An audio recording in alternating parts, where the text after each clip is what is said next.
Hi all, എല്ലാവർക്കും ഒരിക്കൽ കൂടി എൻട്രി ടെക്നിക്കൽ യൂട്യൂബ് ചാനലിലേക്ക് സ്വാഗതം. അപ്പോൾ നമ്മൾ RRB JEE നോട്ടിഫിക്കേഷനുമായി ബന്ധപ്പെട്ട് പോസ്റ്റ് പ്രിഫറൻസുമായി ബന്ധപ്പെട്ടൊക്കെയുള്ള വീഡിയോസുകൾ നമ്മൾ ചെയ്തു. ഇപ്പോൾ ഞാൻ നിങ്ങളൊരു ഡിസ്കസ് ചെയ്യാൻ പോകുന്നത് ഒരുപാട് പേര് കമൻസ് ആയിട്ടും അതേപോലെ തന്നെ എൻട്രിയിലെ സ്റ്റുഡൻസും അതേപോലെ പുറത്തുനിന്നുള്ള സ്റ്റുഡൻസും ഒക്കെ ഒരുപാട് കമൻറ്റിലൂടെ ഒരുപാട് സംശയങ്ങൾ ഈ സർട്ടിഫിക്കറ്റ് റിലേറ്റഡ് ആയിട്ട് ചോദിച്ചിട്ടുണ്ട്. അപ്പോൾ അതിൻ്റെ അടിസ്ഥാനത്തിലാണ് ഞാൻ ഇന്നത്തെ ഒരു വീഡിയോ ചെയ്യുന്നത്. സർട്ടിഫിക്കറ്റുമായി ബന്ധപ്പെട്ട് ഇനി ഒരു കൺഫ്യൂഷൻ നിങ്ങൾക്ക് ഉണ്ടാവരുത് എന്നുള്ളത് കൊണ്ട് തന്നെയാണ് ഞാൻ ഈ ഒരു വീഡിയോ ചെയ്തിട്ടുള്ളത്. സോ സർട്ടിഫിക്കറ്റ് റിലേറ്റഡ് ആയിട്ടുള്ള ഡൗട്ട്സ് ഉള്ള ആളുകൾ എന്ത് ചെയ്യുക, ഈ ഒരു വീഡിയോ പൂർണ്ണമായിട്ടും കാണാം. അപ്പോൾ ഇതേപോലെ ഇൻഫോർമേറ്റീവ് ആയിട്ടുള്ള വീഡിയോസ് ലഭിക്കുന്നതിന് വേണ്ടി entry technical YouTube channel subscribe ചെയ്യുക, നിങ്ങളുടെ സുഹൃത്തുക്കൾക്കൊന്ന് ഷെയർ ചെയ്ത് കൊടുക്കുകയും ചെയ്യാം. സോ നമ്മൾ സർട്ടിഫിക്കറ്റുമായി ബന്ധപ്പെട്ട് അപ്ലിക്കേഷൻ ടൈമിൽ നിങ്ങൾക്ക് ഏതൊക്കെ സർട്ടിഫിക്കറ്റ് വേണം എന്നുള്ളത് ആദ്യമേ മനസ്സിലാക്കുക. നിങ്ങൾക്ക് ബിടെക്കിൻ്റെ ഫൈനൽ ഇയർ ബിടെക് സർട്ടിഫിക്കറ്റ് ഇപ്പം നിങ്ങൾക്ക് നിലവിൽ ആവശ്യമൊന്നുമില്ല. അതുകൊണ്ട് ഫൈനൽ ഇയർ ഇപ്പോൾ പാസ് ഔട്ട് ആയിട്ടുള്ള റീസെൻ്റ്ലി പാസ് ഔട്ടുള്ള ആളുകളെ സംബന്ധിച്ചിടത്തോളം സർട്ടിഫിക്കറ്റ് കിട്ടാനോ പ്രൊഫഷണൽ സർട്ടിഫിക്കറ്റ് കിട്ടാനോ വെയിറ്റ് ചെയ്യേണ്ട കാര്യമില്ല. സോ അതിൻ്റെ ആവശ്യമില്ല. മെയിൻലി കൺഫ്യൂഷൻസ് വന്നിട്ടുള്ളത് OBC സർട്ടിഫിക്കറ്റുമായി റിലേറ്റഡ് ആയിട്ടുള്ളതാണ്. അപ്പോൾ ഈ OBC സർട്ടിഫിക്കറ്റുമായി റിലേറ്റഡ് ആയിട്ടുള്ള ഒരു പ്രധാനപ്പെട്ട ഡൗട്ട് വന്നിട്ടുള്ളത് RRBയുടെ അതേ എംബ്ലം യൂസ് ചെയ്തുകൊണ്ട് RRBയുടെ നോട്ടിഫിക്കേഷനുള്ള അതേ നോട്ടിഫിക്കേഷനിൽ പറഞ്ഞിരിക്കുന്ന അതേ ഫോർമാറ്റിൽ തന്നെ നമ്മൾ ഈ പറഞ്ഞിരിക്കുന്ന സർട്ടിഫിക്കറ്റ് പ്രൊഡ്യൂസ് ചെയ്യണോ എന്നുള്ളതാണ്. ഓക്കെ, അപ്പോൾ അത് ഒരിക്കലും അങ്ങനെ തന്നെ ആവണമെന്ന് യാതൊരു നിർബന്ധമില്ല. കാരണം RRBയുടെ ഒഫീഷ്യൽ സൈറ്റിൽ വന്നിരിക്കുന്നത് OBC നോൺ ക്രീമിലെയറിൻ്റെ ഒരു സ്റ്റാൻഡേർഡ് ഫോർമാറ്റ് തന്നെയാണ് എന്ന് കരുതി ഇത് തന്നെ എടുക്കണമെന്ന് യാതൊരു നിർബന്ധവുമില്ല. നിങ്ങൾ OBCയുടെ നോൺ ക്രീമിലെയർ സർട്ടിഫിക്കറ്റ് ഒഫീഷ്യലി നിങ്ങൾക്ക് സ്റ്റാൻഡേർഡ് ഫോർമാറ്റുകളൊക്കെ ഓൺലൈനിൽ അവൈലബിൾ ആയിരിക്കും. അതൊക്കെ വെച്ചിട്ട് തന്നെ ചെയ്യാവുന്നതുമാണ്. പിന്നെ ഇത് എവിടെ നിന്ന് ഇഷ്യൂ ചെയ്യിപ്പിക്കണം എന്നുള്ളത് ഒരു പ്രധാനപ്പെട്ടതാണ്. തഹസീൽദാർ അല്ലെങ്കിൽ ആ ഒരു ലെവലിലുള്ള ആളുകൾ തന്നെ എന്ത് ചെയ്യണം, ഇഷ്യൂ ചെയ്യണം എന്നുള്ളത് വളരെ ഇമ്പോർട്ടൻ്റ് ആയിട്ടുള്ള ഒരു കാര്യമാണ്. സോ അതെല്ലാവരും ഒന്ന് പ്രത്യേകം ശ്രദ്ധിക്കുക. ഇഷ്യൂ ചെയ്യുന്ന അതോറിറ്റി എന്ന് പറയുന്നത് അത് തീർച്ചയായിട്ടും തഹസീൽദാർ, ആ ഒരു റാങ്കിലുള്ള സബ് ഡിവിഷണൽ മജിസ്ട്രേറ്റ്, ആ ഒരു റാങ്കിലുള്ള ആളുകൾ തന്നെ ആയിരിക്കണം. അതുകൊണ്ട് സർട്ടിഫിക്കറ്റ് ഇഷ്യൂ ചെയ്യുന്നത് ആ രീതിയിൽ. ഇനി അക്ഷയ വഴിയുള്ള സർട്ടിഫിക്കറ്റ് മതിയാവൂ എന്നുള്ളതും ചിലർ ചോദിച്ചിട്ടുണ്ട്. അക്ഷയ വഴി ആകുമ്പോൾ നമ്മൾ ഫോർമാറ്റ് ഒന്നും കൊടുക്കേണ്ട, അവർ തന്നെ എന്ത് ചെയ്തും പ്രിന്റ് ഔട്ട് ചെയ്ത് നമുക്ക് തരുന്നുണ്ടാവും. സോ അക്ഷയ വഴിയുള്ള സർട്ടിഫിക്കറ്റ് യാതൊരു പ്രശ്നവുമില്ല. അക്ഷയവയുള്ള സർട്ടിഫിക്കറ്റ് ആണെങ്കിൽ പോലും നിങ്ങൾ മനസ്സിലാക്കേണ്ടത് അതിൽ ഡിജിറ്റലി സൈൻ ചെയ്തിരിക്കുന്നത് തഹസീൽദാർ തന്നെയാണ് എന്നുള്ളത് നിങ്ങളൊന്ന് കൺഫേം ചെയ്തേക്കണം. വില്ലേജ് ഓഫീസർ എന്നുള്ള രീതിയിലാണെങ്കിൽ നമുക്കത് പറ്റില്ല, നമുക്കത് യൂസ് ചെയ്യാൻ പറ്റില്ല. തഹസീൽദാർ തന്നെ ഇഷ്യൂ ചെയ്യണം. കാരണം ഇഷ്യൂയിങ് അതോറിറ്റിയിൽ നമുക്ക് എന്ത് ചെയ്യാൻ പറ്റില്ല, വില്ലേജ് ഓഫീസർ സെലക്ട് ചെയ്യാൻ പറ്റുന്നില്ല എന്നാണ് ഞാൻ മനസ്സിലാക്കുന്നത്. എന്തെങ്കിലും മാറ്റം ഉണ്ടെങ്കിൽ നിങ്ങൾ കമൻറ്റ് ചെയ്യുക. അപ്പോൾ അതിൽ നിങ്ങൾ തഹസീൽദാറെ കൊണ്ട് തന്നെ സൈൻ ചെയ്യിപ്പിക്കുന്നതാണ് ഏറ്റവും ബെറ്റർ ആയിട്ടുള്ളത്. സോ അക്ഷയ വഴിയുള്ള സർട്ടിഫിക്കറ്റിന് യാതൊരു പ്രശ്നവുമില്ല. ഇതേ ഫോർമാറ്റിൽ എടുക്കുന്നതും പ്രശ്നമൊന്നുമില്ല. ഓക്കെ, അപ്പോൾ ഇനി അങ്ങനെ ഒരു കൺഫ്യൂഷൻ ആർക്കും വേണ്ട. ഈ സർട്ടിഫിക്കറ്റ് ആണോ അല്ലെങ്കിൽ അത് പറ്റുമോ ഇല്ല എന്നൊക്കെ. ഇപ്പോൾ ചിലർ ചോദിച്ച സംശയമാണ് ഈ പറഞ്ഞിരിക്കുന്ന നമ്മൾ അസിസ്റ്റന്റ് ലോക്കോ പൈലറ്റ് എക്സാമിന് വേണ്ടിയും ടെക്നീഷ്യനൊക്കെ വേണ്ടി എടുത്ത അതേ സർട്ടിഫിക്കറ്റ് തന്നെ ഇവിടെ ഉപയോഗിക്കാൻ പറ്റുമെന്ന്. തീർച്ചയായിട്ടും പറ്റും, ഒരു മാറ്റവും ഇല്ല. അതേ സർട്ടിഫിക്കറ്റ് തന്നെയാണ് ഇവിടെ നിങ്ങൾ ഉപയോഗിക്കേണ്ടത്, യാതൊരു പ്രശ്നവുമില്ല. അതിൻ്റെ വാലിഡിറ്റിൻ്റെ കാര്യത്തെക്കുറിച്ച് നിങ്ങളിപ്പോൾ നോക്കുന്ന സമയത്ത് ചിലർ ചോദിച്ചു വാലിഡിറ്റി തീരുന്നതിനെ കുറിച്ച് ചില സംശയങ്ങൾ ചോദിച്ചു. അപ്പം ഞാൻ അതിന് ഒരു ഉദാഹരണം പറയാന്നുണ്ടെങ്കിൽ, സപ്പോസ് നിങ്ങളുടെ ഈ വാലിഡിറ്റി എന്ന് പറയുന്നത് നോട്ടിഫിക്കേഷൻ്റെ ടൈമിൽ നിങ്ങൾക്ക് OBC നോൺ ക്രീമിലെയർ ആണെന്ന് തെളിയിക്കുക എന്നുള്ളതാണ് പ്രധാനപ്പെട്ട കാര്യം.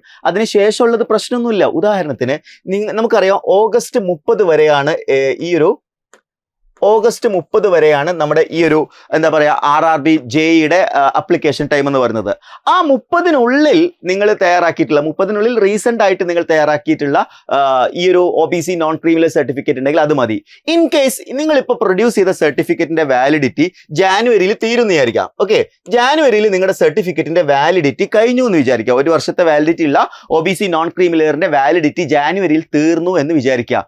ഒരു പ്രശ്നവുമില്ല. കാര്യം എന്താണെന്ന് വെച്ച് കഴിഞ്ഞാൽ അപ്ലിക്കേഷൻ ടൈമിൽ നിങ്ങൾ OBC ആണോ അല്ലയോ എന്നുള്ളതാണ് തെളിയിക്കേണ്ടത്. സോ അപ്ലിക്കേഷൻ ടൈമിൽ നിങ്ങൾ OBC ആണ് എന്ന് തെളിയിക്കുന്ന സർട്ടിഫിക്കറ്റിന് വാലിഡിറ്റി ആ ഒരു അപ്ലിക്കേഷൻ ടൈമിൽ ഉണ്ടായാൽ മതി. അതിനുശേഷം ആ വാലിഡിറ്റി വരേണ്ട യാതൊരു ആവശ്യവുമില്ല.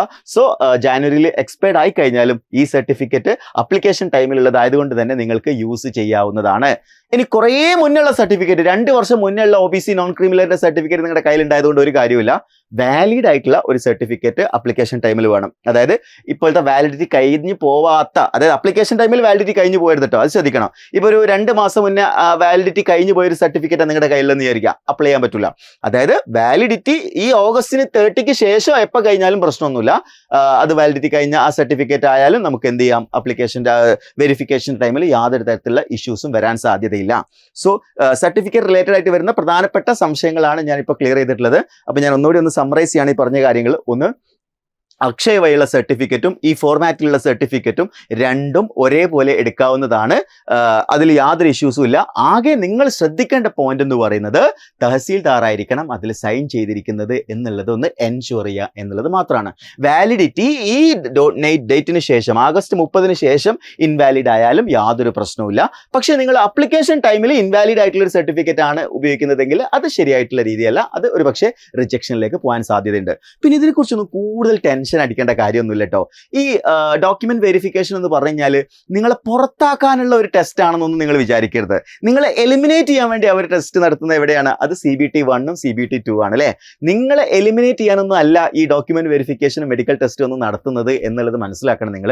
കാര്യം അങ്ങനെയൊന്നും പെട്ടെന്നൊന്നും അവർക്ക് എന്ത് ചെയ്യാൻ പറ്റില്ല. നിങ്ങൾ CBT 1 CBT 2 ഒക്കെ ക്വാളിഫൈഡ് ആയിട്ടുള്ള സ്റ്റുഡൻ്റ് ആണെങ്കിൽ ചെറിയ മൈനർ ഇഷ്യൂസിന്റെ പേരിലൊന്നും നിങ്ങൾ എന്ത് ചെയ്യാൻ പറ്റില്ല, ഇതിൽ നിന്ന് മാറ്റി നിർത്താനൊന്നും കഴിയില്ല. കാരണം നിങ്ങൾക്ക് അത് ചലഞ്ച് ചെയ്യാനൊക്കെ ഉള്ള എല്ലാ ഓപ്പർച്യൂണിറ്റീസും ഉണ്ട്. സോ അതൊന്നും ഒരിക്കലും അങ്ങനെയൊന്നും നിങ്ങൾ എന്ത് ചെയ്യില്ല, റിജക്ട് ചെയ്യില്ല. നിങ്ങളുടെ സർട്ടിഫിക്കറ്റിൽ എന്തെങ്കിലും ചെറിയ ചെറിയ ഇഷ്യൂസുകൾ മൈനർ ഇഷ്യൂസുകളൊക്കെ ഉണ്ടെങ്കിൽ അതൊന്നും ഒരിക്കലും അതൊക്കെ മാറ്റി പ്രൊഡ്യൂസ് ചെയ്യാനുള്ള സമയമൊക്കെ നിങ്ങൾക്ക് പ്രൊവൈഡ് ചെയ്യും.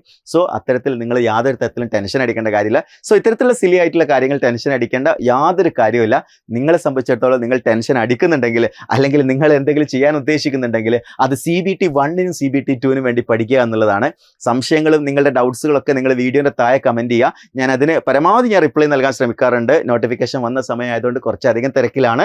അപ്പോൾ തീർച്ചയായിട്ടും നിങ്ങളുടെ കമൻസുകൾ ഞാൻ കുറേയൊക്കെ കാണാറുണ്ട്. അതിനൊക്കെ പറ്റുന്നതിന് ഞാൻ എന്ത് ചെയ്യാറുണ്ട്, റിപ്ലൈ നൽകാറുണ്ട്. സോ ഇപ്പോൾ ഇനിയും നിങ്ങൾക്ക് എന്തെങ്കിലും ഡൗട്ട്സുകളോ കാര്യങ്ങളൊക്കെ ഉണ്ടെങ്കിൽ നിങ്ങൾക്ക് വീഡിയോൻ്റെ താഴെ നിങ്ങൾക്ക് എന്ത് ചെയ്യാവുന്നതാണ്, കമൻറ്റ് ചെയ്യാവുന്നതാണ്. ഞാൻ അറിയാവുന്ന രീതിയിലുള്ള റിപ്ലൈ നിങ്ങൾക്ക് നൽകുന്നതായിരിക്കും. സോ ഇനി RRB JE സംബന്ധിച്ചിടത്തോളം നമ്മുടെ മുന്നിലുള്ള ഒരു നല്ല ഓപ്പർച്യൂണിറ്റി ക്രാക്ക് ചെയ്യാൻ വേണ്ടി നന്നായിട്ട് പഠിക്കേണ്ടതായിട്ടുണ്ട്. അപ്ലിക്കേഷൻ്റെ പ്രോസസ്സ് എത്രയും പെട്ടെന്ന് കംപ്ലീറ്റ് ചെയ്യുക. അതിന് ശേഷം എന്ത് ചെയ്യുക, നമ്മൾ പഠിച്ചു തുടങ്ങുക എന്നുള്ളതാണ്. പഠിച്ചു തുടങ്ങുമ്പോൾ നിങ്ങൾക്ക് ഏറ്റവും നന്നായിട്ട് പഠിക്കാൻ, ഏറ്റവും നല്ല അധ്യാപകരോടൊപ്പം തന്നെ പഠിക്കാൻ എൻട്രിയുടെ RRB JEയുടെ ഗോൾഡ് ബാച്ചിലേക്കുള്ള സ്പെഷ്യൽ ഗോൾഡ് ബാച്ചിലേക്കുള്ള അഡ്മിഷൻ തുടരുന്നുണ്ട്. കൂടുതൽ വിവരങ്ങൾ അറിയാൻ സ്ക്രോൾ ചെയ്തിരിക്കുന്ന നമ്പറിലും താഴെ കൊടുത്തിരിക്കുന്ന ഗൂഗിൾ ഫോമിൽ ഫില്ല് ചെയ്ത് കഴിഞ്ഞാൽ നിങ്ങൾക്ക് ലഭിക്കുന്നതായിരിക്കും. സോ നന്നായിട്ട് പഠിക്കുക, നല്ല വിജയം കരസ്ഥമാക്കുക. Wish you all the best.